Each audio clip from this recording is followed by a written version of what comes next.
¿Qué tal? Muy buenos días. Gracias a Dios aquí estamos. Bendito Dios nos permite esta gran oportunidad de compartir su palabra, lo hemos dicho. Yo me gozo, es una bendición poder compartir la palabra de Dios y máxime si en la semana me la paso preparando estos verdes pastos que Dios tiene preparados para aquellos que lo buscan, que lo aman. Hace 8 días hablábamos de cómo entender la Biblia. Cuando tú te acercas a Dios con la actitud correcta, Dios te deja ver. La persona que cree que merece algo de parte de Dios podrá leer la Biblia y no va a recibir nada. Es la actitud.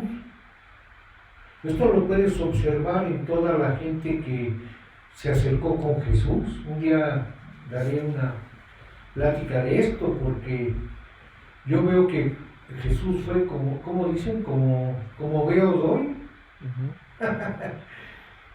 Hubo gente de todo tipo que se acercó con Jesús o pensó que se estaba acercando con Jesús. Pero solamente los que lo hacían con un corazón íntegro, honesto y humilde, fueron beneficiados. Venlo, obsérvalo cuando lean los evangelios. Aquellos que querían agarrarlo en curva, ¿no? No, a ver, dime si es lícito dar, ¿cómo le llaman? Los impuestos a César.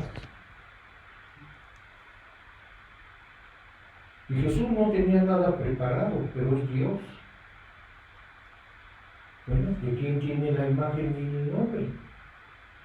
Pues de César. Pues vayan y désenlo a César. O sea, la sabiduría distante, ¿no? Porque es Dios. A Dios no lo puedes variar. Los regresó por donde vinieron. Pero la persona que clamaba, que pedía, que se humillaba, ¿crees que yo puedo hacer esto? Sí, Señor, ayuda mi incredulidad. Conforme a tu fe te será hecho. ¿Te das cuenta? ¿Y tú cómo te acercas a Dios? Eso valdría la pena meditarlo, ¿verdad? Bueno, pues ya verás el día de hoy por esta hermosa enseñanza. Yo le quiero pedir a Dios su favor para que nos acompañe, nos guíe y nos dé la gracia para entenderla y vivirla sobre todo. Vamos a orar. Amado Padre, bendito Señor y Dios, te damos muchas gracias por este día. Gracias Dios porque tú por amor nos hiciste y tú por amor nos has buscado y nos has dejado un hermoso instrumento que es tu palabra. Gracias Dios por ella, gracias Dios por nuestro Señor Jesucristo, porque en su nombre te pedimos la gracia, el entendimiento, el corazón y el amor para entender esta palabra y para que nos permitas vivirla para gloria tuya.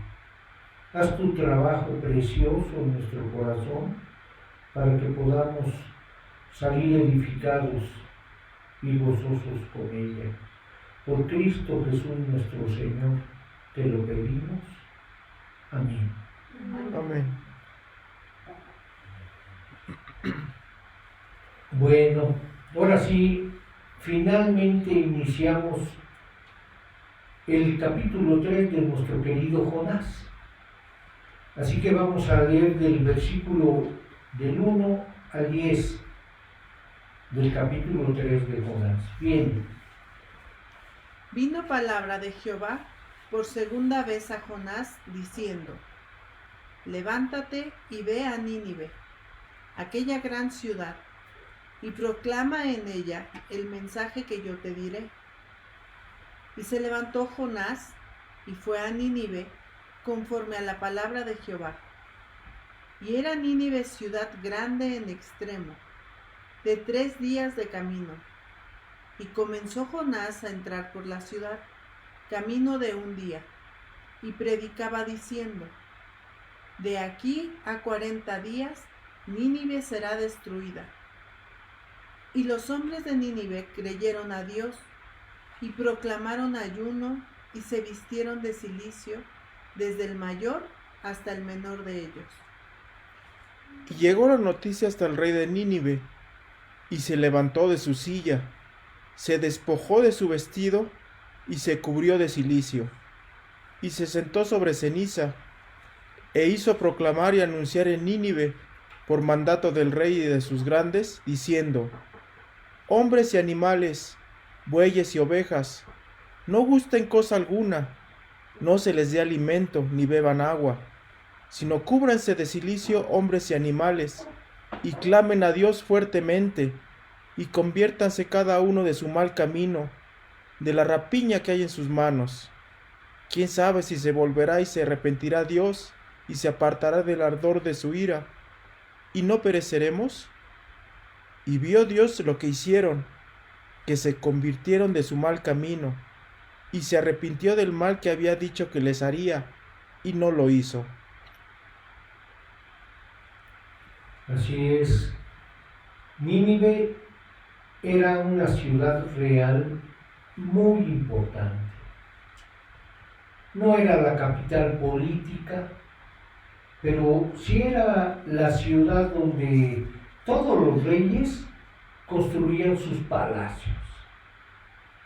Y era la capital religiosa. Nínive en esa época era la sede del templo de Ishtar, diosa de la guerra, diosa del amor. Qué extremos, ¿verdad? Sí. Quizás por eso dicen que en la guerra y en el amor todo se vale, pero no es cierto. Las riquezas ahí fluían por precisamente su localización estratégica.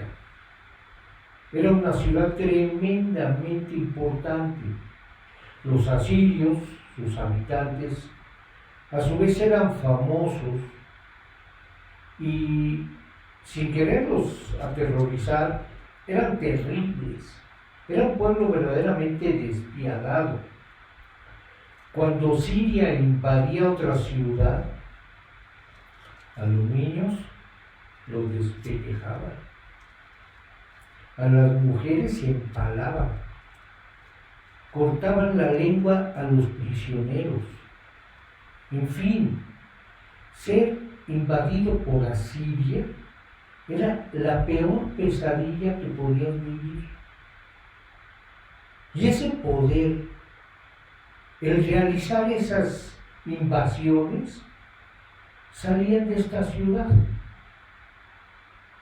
No es casual que Jonás apuntara para otro lado, ¿verdad? A Israel le fue muy mal en varias ocasiones por las invasiones del pueblo asirio. Pero, como lo leímos, para atravesar esta gran ciudad, tenías que hacerlo caminando 3 días a buen paso, para poderla recorrer toda. Nadie en su sano juicio pensaría en invadir Nínive. Bueno, en ese entonces. Ni siquiera provocarla. Porque ¿quién tendría un ejército que pudiera extenderse alrededor del perímetro de una ciudad con esa extensión? Pero la insensatez de Dios es más sabia que la sabiduría de los hombres. ¿Por qué digo esto? Bueno, pues porque Dios decidió no solo que iba a conquistar a esta ciudad, pero no iba a conquistarla con un ejército, sino más bien iba a hacerlo, iba a conquistarla con el ejército de un solo hombre. ¿Captas? Sí. O sea, Date cuenta lo que es Dios. Con el ejército de uno. Así podríamos titular nuestro estudio el día de hoy. El ejército de uno. Ahora, ¿cómo lo hizo? Bueno, lo hizo tomando a este hombre, transformándolo en un transformador de ciudades. ¡Wow! En otras palabras, Dios primero conquistó a una persona, conquistó sus pretextos, sus miedos, sus prejuicios, y luego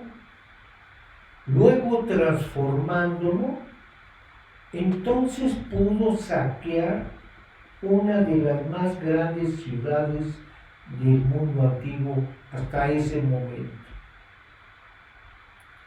Mira, la literatura de todos los tiempos está llena de búsquedas heroicas para salvar al mundo, ¿no? Los super no sé qué, los 5 quién sabe cuánto, o los 3, o la quién sabe cuánto. Está lleno de búsquedas heroicas para tratar de salvar al mundo de probabilidades imposibles. No sé si hayas leído un poco de este hombre Joseph Campbell, porque él dice que todo niño tiene ese gran sueño de estar en una misión heroica, de salvar al mundo, de cambiar al mundo. Por eso ves que a los niños les regalas un superhéroe y los vuelves felices, ¿no? Sí. Las películas favoritas de los niños y algunos no tan niños, a David, ¿verdad? Que mató al gigante, ¿no? Bueno, ese sí fue un verdadero héroe. ¿Estamos? Y algunos no tan niños, ¿verdad? Que los libros que leen, las historias que nos apasionan, porque realmente es un deseo humano muy profundo, muy fuerte, el poder ser un héroe.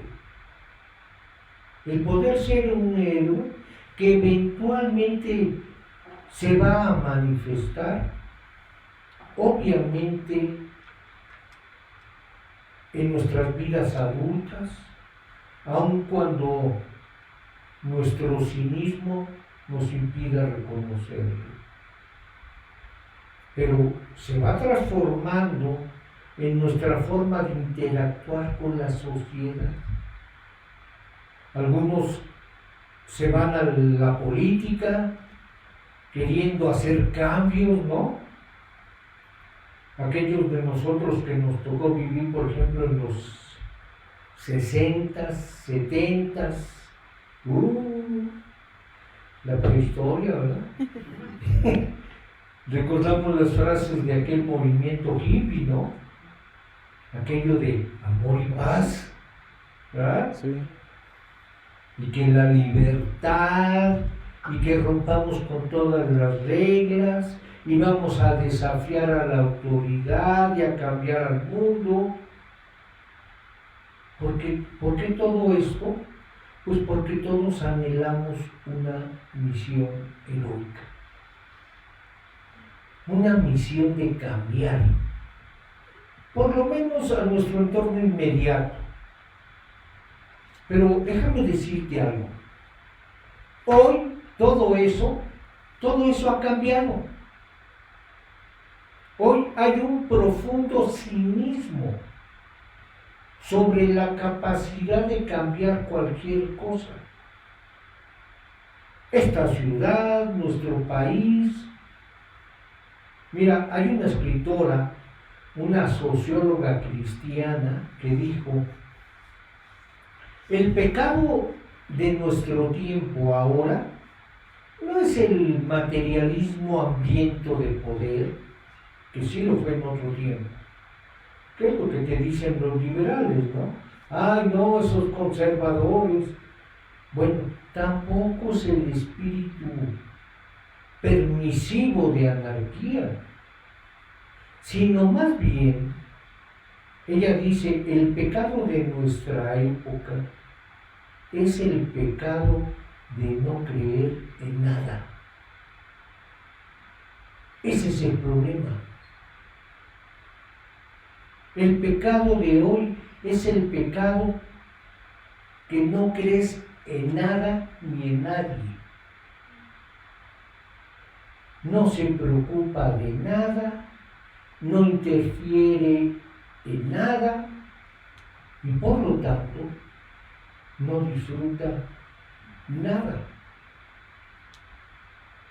Porque no encuentra propósito en nada. Vive para la nada. Y permanece vivo precisamente porque no hay nada por lo cual morir. ¿Te das cuenta? Lo que ella está diciendo es que el pecado de nuestra época, en nuestra sociedad, es que no hay nada más grande que mis propias necesidades, que mis propios intereses. Eso es lo único que nos importa, ¿no es cierto? Pregunto. Sí. Por lo cual, no solo viviré, sino incluso ciertamente, por eso voy a morir, por lo mío. Wow. No hay nada por lo que valga la pena morir que no sea lo mío. ¿Me equivoco? No. Verán, todo el heroísmo es imposible, a menos que tú creas que hay un propósito, un bien mucho más grande que mis necesidades, más grande que yo, por lo cual moriré si es necesario. Solo con ese pensamiento que te llene el corazón tanto que viviré por ello y moriré por ello si es necesario. Eso, amigo mío, eso ya no existe.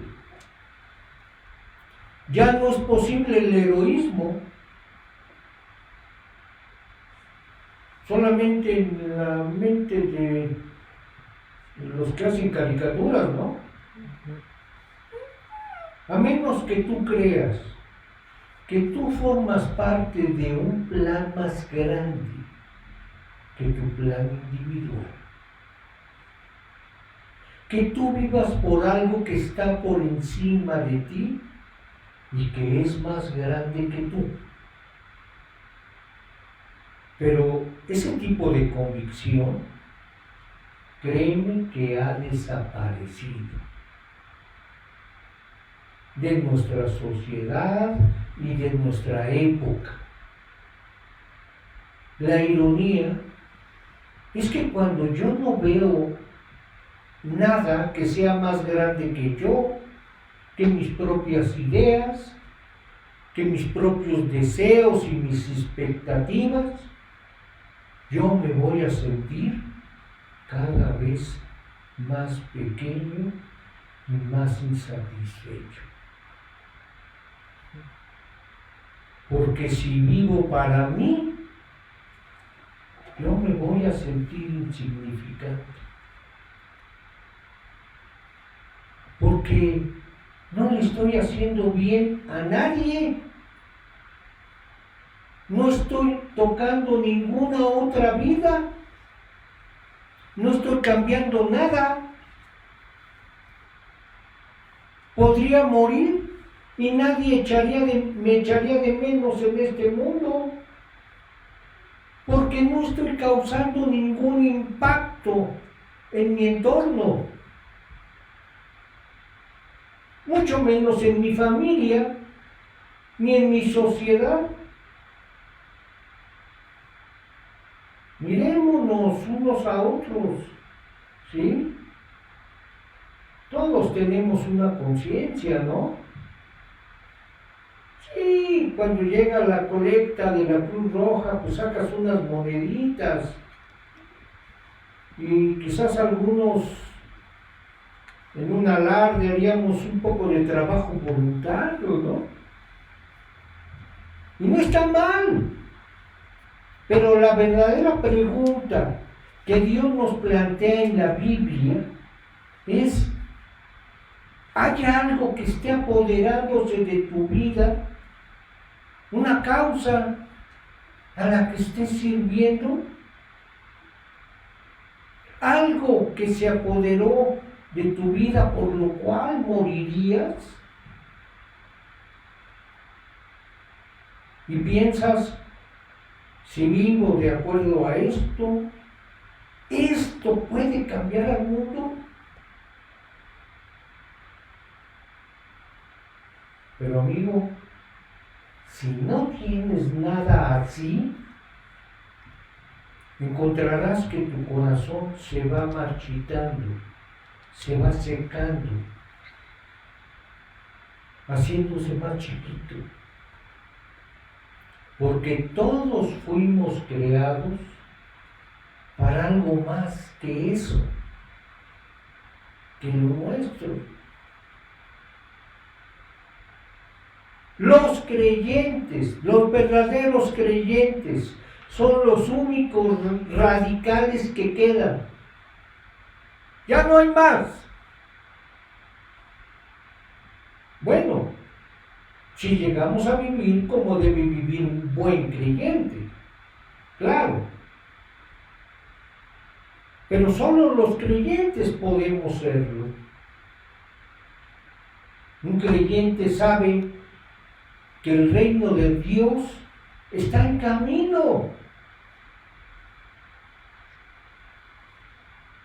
Sabe que con santidad, con integridad, con el testimonio de una vida transformada por el Evangelio, podemos hacer una diferencia con fe en nuestra sociedad. Pregunto, ¿hay algo más grande por lo que estés viviendo que el pagar tu renta? ¿Hay algo por lo que estés viviendo que sea más grande que tú? Que se apodere de tu corazón y que sea por lo cual estarías dispuesto a morir. ¿Estás sirviendo a Dios o sirviéndote de Él?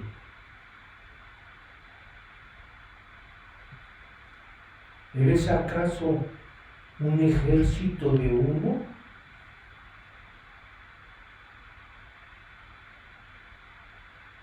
Hay personas a tu alrededor que te necesitan. Personas que se están muriendo,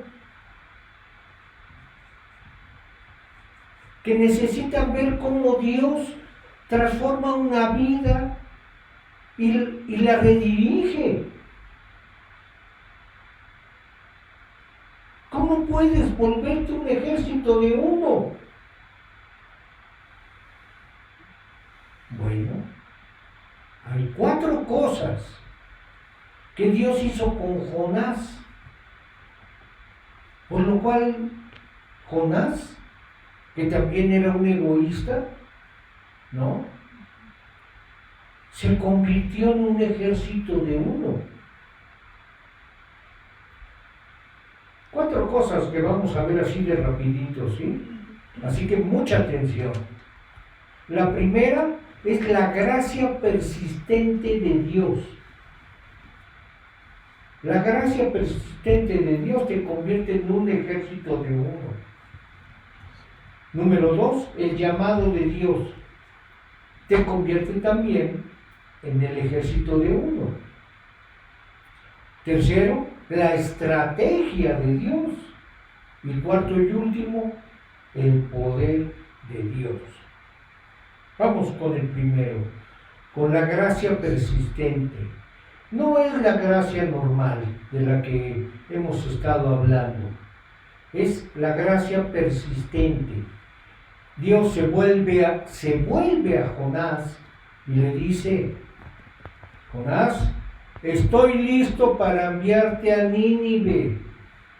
Ahora sí, versículo 1.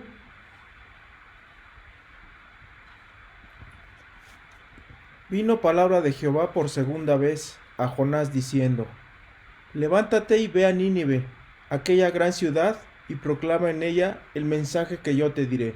O sea, vino palabra de Jehová a Jonás y le dijo: ve. Esa es la instrucción, ve. Ahora, esto no tiene sentido.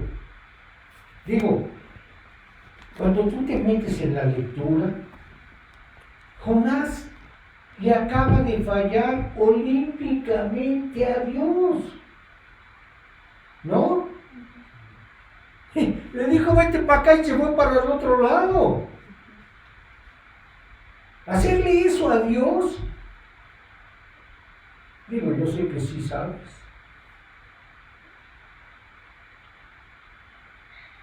Mira, esta es una forma de conocer el corazón de Dios.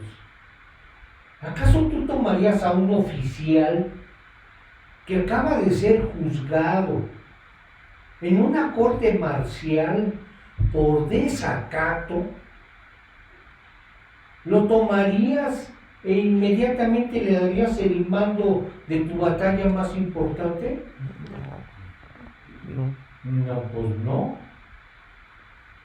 Igual a no. ¿No sería más lógico darle esa batalla al más condecorado de tus soldados? Sí. ¿O se la darías a Jonás? Bueno, pues Dios sí. Dios sí. Dios tiene esa curiosa costumbre de hacer eso. Nada más piensa, por favor, en todos los apóstoles, exceptuando a Judas, ¿no? ¿Quién tuvo el peor historial durante la pasión y la crucifixión de nuestro Señor Jesucristo? Pedro. Peter, ¿no es cierto? Sí. Y es aquel a quien Jesús deja a cargo cuando Él se marcha, ¿no es cierto? Bueno, pues esto podríamos llamarle el principio de Jonás, ¿sí? ¿Que cuál es ese principio? Pues está muy claro en la Biblia. Es vida de la muerte. ¿Cómo Dios saca vida de la muerte? ¡Wow! Los fracasos te hacen útil. ¿Me estás oyendo? Sí. Creo que sí, ¿verdad? Sí. Los fracasos nos hacen útiles. Jesús mismo habla del principio de Jonás en su propia vida. Los fariseos se acercan a Jesús y le dicen: a ver, si, mira, ahí te va una oportunidad. Si en verdad nos haces un gran milagro, entonces sí creemos que tú eres el Mesías. Jesús pudo haber sacado un conejo del sombrero, pudo haber hecho muchas cosas, ¿no? Un gran milagro pudo haber hecho si hubiera querido. ¿Sí? Pero ¿qué les dice a esos fariseos? La única señal que ustedes verán es la señal de Jonás. Qué curioso, ¿no? Oye, pude haber agarrado un mejor testimonio, ¿no? Elías, Isaías, Jeremías, Daniel, Jonás, el que se fue para otro lado.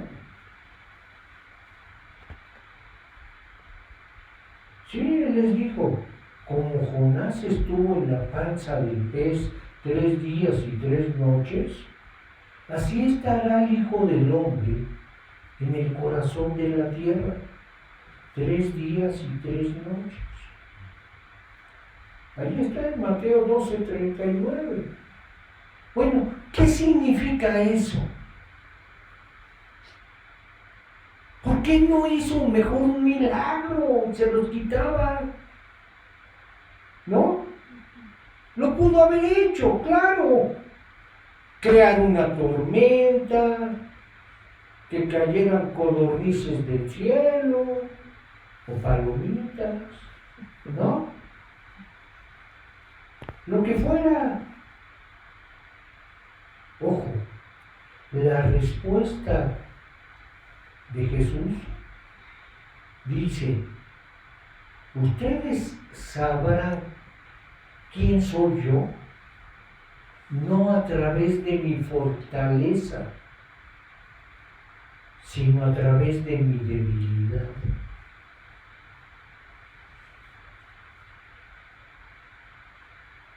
O como lo expresó un escritor cristiano, es la debilidad de Cristo de donde nacerá la suficiente de su poder salvador. ¡Wow! ¡Wow! Piensa, ¿cuál es el momento más débil de Jesús? La cruz del Calvario, ¿no? Sí. Es el momento más bajo de su ministerio. En un momento hasta cruzó por el medio de la gente, sin que se dieran cuenta. Nada más lo querían matar y con permiso. Pero el momento más débil es la cruz del Calvario. ¿Y qué sale de ahí? El regalo de la salvación. ¡Wow! ¡Wow! Por el cual toda la eternidad, estaremos alabando y agradeciendo del momento más bajo de su vida. ¿Captas? Sí. En Juan 12:24 dice, de cierto os digo, que si el grano de trigo no cae en la tierra y muere, queda solo, pero si muere, lleva mucho fruto. estos son los que deben memorizar. De cierto os digo, que si el grano de trigo no cae en la tierra y muere, queda solo. Los egoístas quedan solos. Pero si muere, lleva mucho fruto. Y eso no solo es cierto para Jesús o para Jonás, sino para todos nosotros.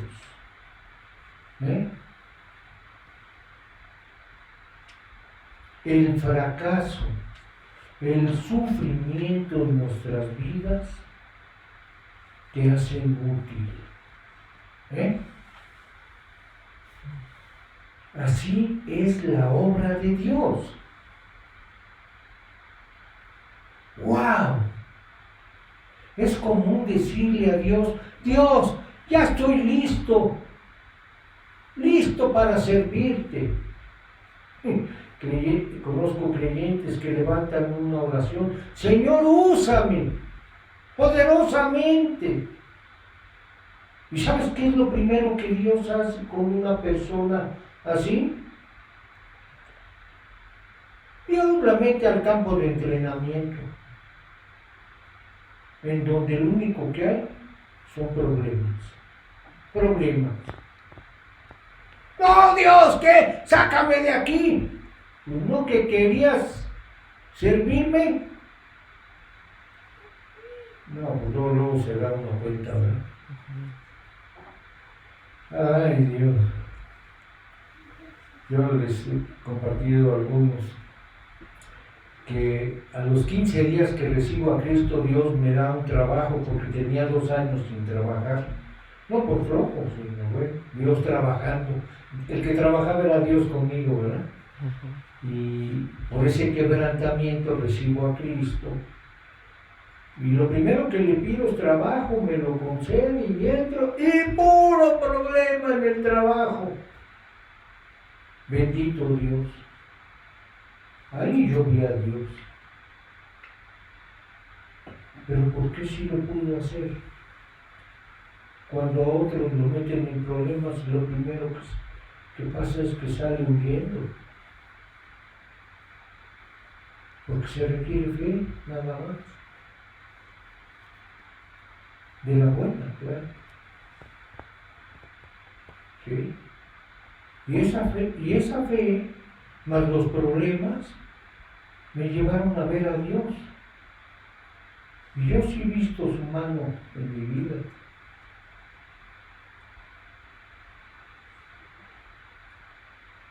Así que el sufrimiento te hace un siervo. ¿Captas? Puedes verlo.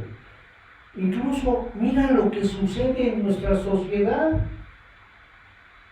¿Quién está cambiando la sociedad para ayudar a los discapacitados? ¿No acaso son los padres de niños discapacitados? Sí. O los mismos discapacitados, ¿no? Ya cuando se logran mover, son los que presionan a la sociedad y al gobierno. Los que hicieron que se construyeran rampas, ahí en las bajaditas o las subiditas de las esquinas, que no estorba el coche, ¿no? Sí. Ya sabes dónde.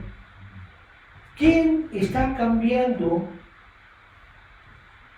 o presionando para que las autoridades peleen contra los conductores ebrios? ¿Quién? ¿No son los familiares de las personas que murieron atropelladas por conductores ebrios? Claro. ¿Captas? Sí. Del sufrimiento no surgieron verdaderos servidores. Y a ti que te han apapachado te echaron a perder, ¿no? Sí. Pero ya habías leído Jonás, ¿no? ¿Seguro? Lo que sucede es que el sufrimiento, ojo, te puede sacar de tu condición para hacerte servir. Dije te puede, porque dentro de nuestros corazones, amigo, hay una naturaleza pecaminosa de la cual Dios nos tiene que librar si queremos servir. ¿Captas? Sí. Si queremos servir para la gloria de Dios. Pero todos en el fondo, de manera natural, creemos que el mundo, pues sí, está un poquito descuadrado, ¿no? Pues sí, hay gente mala, pero mucha gente se queja de más. No es tan malo el mundo. Sí, están sufriendo. Y probablemente parte sea por su culpa de los que están sufriendo, ¿no? Hasta que te sucede a ti, ¿verdad? Ujú. Entonces sí, ya cambia la marea, ¿no? Híjole. Y entonces con ese problema y con ese sufrimiento te sacuden a ti, ¿sí?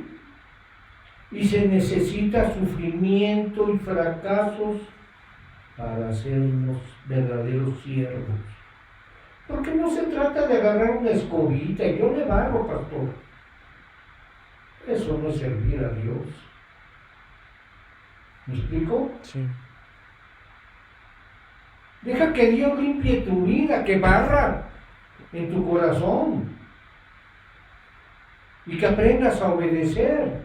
Y que aun cuando hay sufrimiento te voltees con Dios y le digas, heme aquí. Como el sufrimiento que tenía probablemente Abraham, cuando el ángel le dijo, Abraham, Abraham, con el cuchillo levantado sobre su hijo, ¿no? Heme aquí. ¡Wow!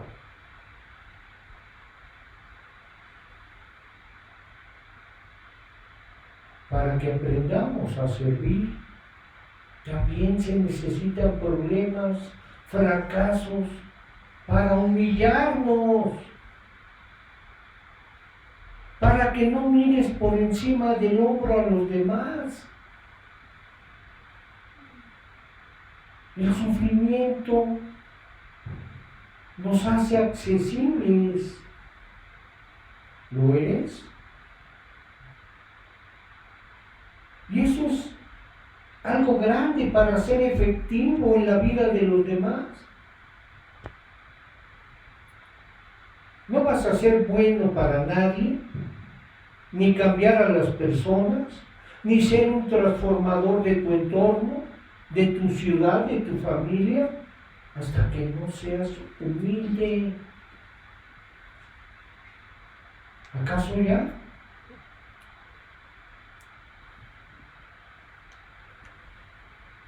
Hay un cuento de Navidad de Charles Dickens, ojalá algún día lo puedan ver, donde hay un viejo adinerado, egoísta, un tal Scrooge, y este tipo terrible, ¿no? Nada disfrutaba y ni permitía que disfrutara. Bueno, pues entonces, ¿cómo ayudamos a este viejo Scrooge a volverse alguien útil? A ver, platícame. Lo mandamos a terapia, que se siente en el sillón, a ver cuánto comenzaste a esconder los chocolates y a guardar los dulces. ¿Cuándo te volviste egoísta? Hablo de Scrooge. También. Pero verás, lo que convirtió a este Scrooge en un ejército de uno fue una experiencia terrible, cercana a la muerte. Tuvo que ser la experiencia más humillante en su vida. Fue puesto en el polvo para humillarlo y para que se arrepintiera. Y eso fue lo que lo hizo un ejército de uno.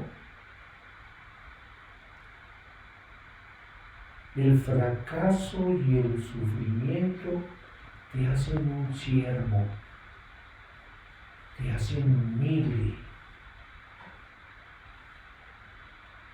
Y el fracaso y el sufrimiento, wow, cuando Dios me dejó ver esto, me pegó de frente, te hacen compasivo.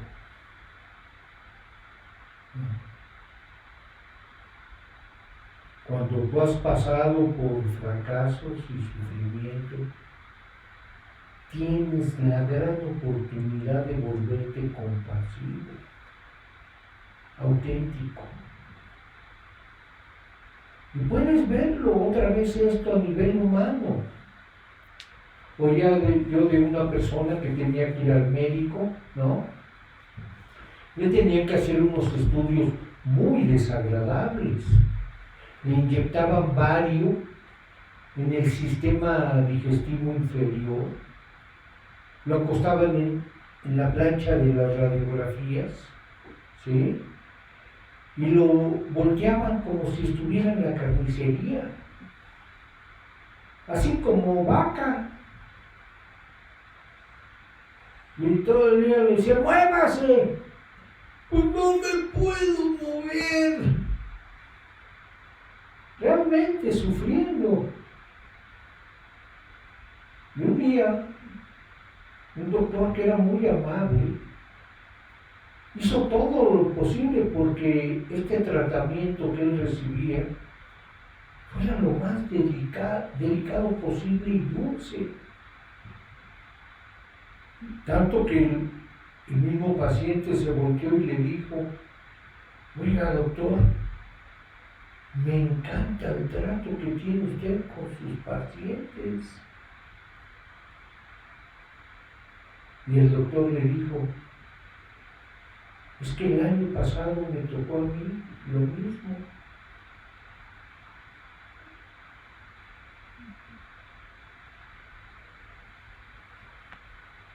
Lo que te hace compasivo y lo que te permite consolar es saber aprovechar tu sufrimiento.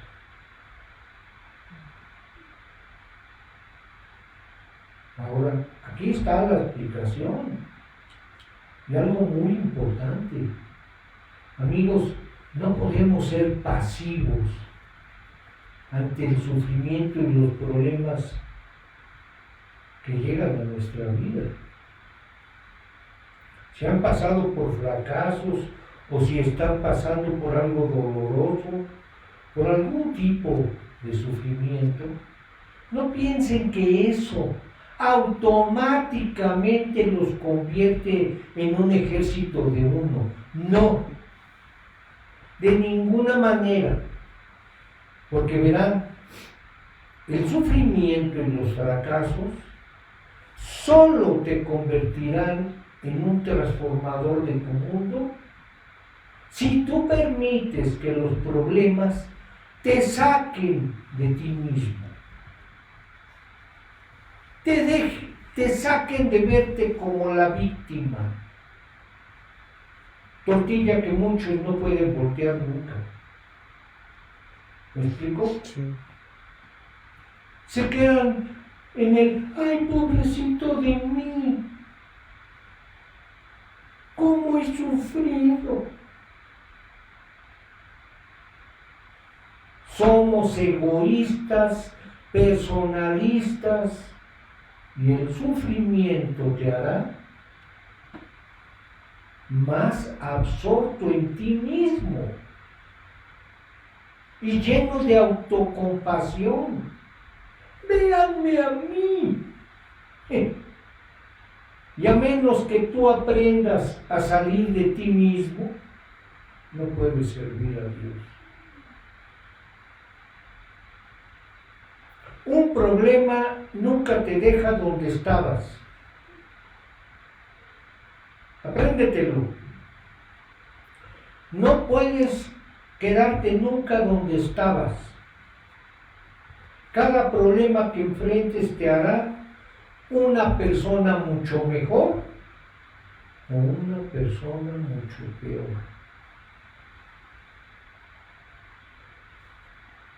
¿Captas? Sí. Dependiendo de si dejas que te lleve hacia adentro, hacia ti, que tú eres lo más importante.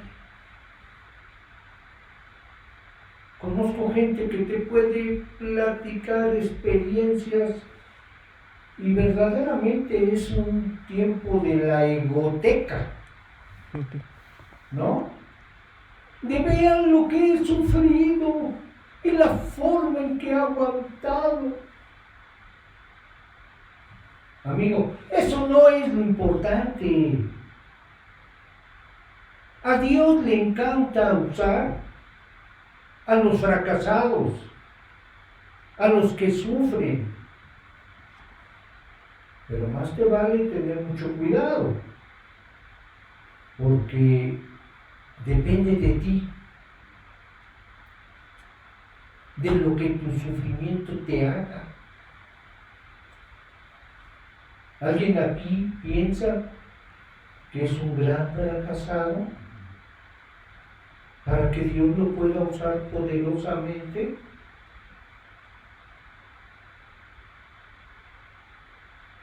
Si es así, no se pierda esta poderosa invitación de Dios, ya que continuaremos la próxima semana.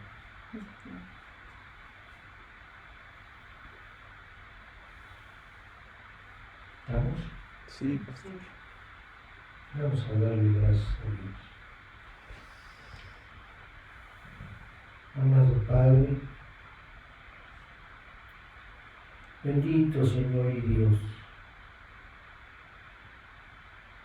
cuán en deuda estamos contigo, amado Señor,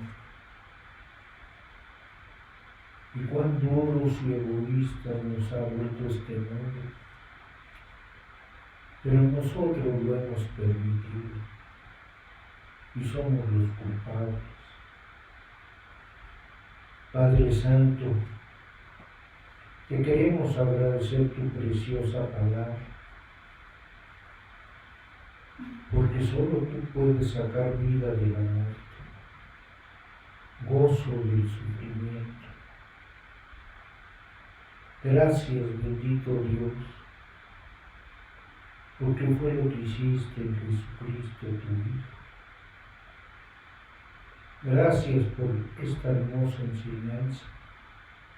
Llévanos a meditar en nuestros pasos y a buscar tu corazón, Padre. Porque en Cristo Jesús tenemos esperanza. Enséñanos a ser un ejército de uno. Por Cristo Jesús nuestro Señor te lo pedimos. Para gloria tuya, Padre. Amén. Amén.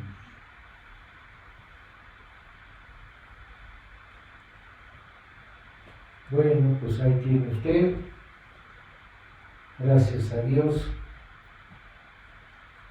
Y realmente es importante que le dejemos a Dios hacer su trabajo. Por ello, si Dios quiere, y quiere, Sí. nos vemos el próximo domingo. Que Dios los bendiga. Gracias, pastor.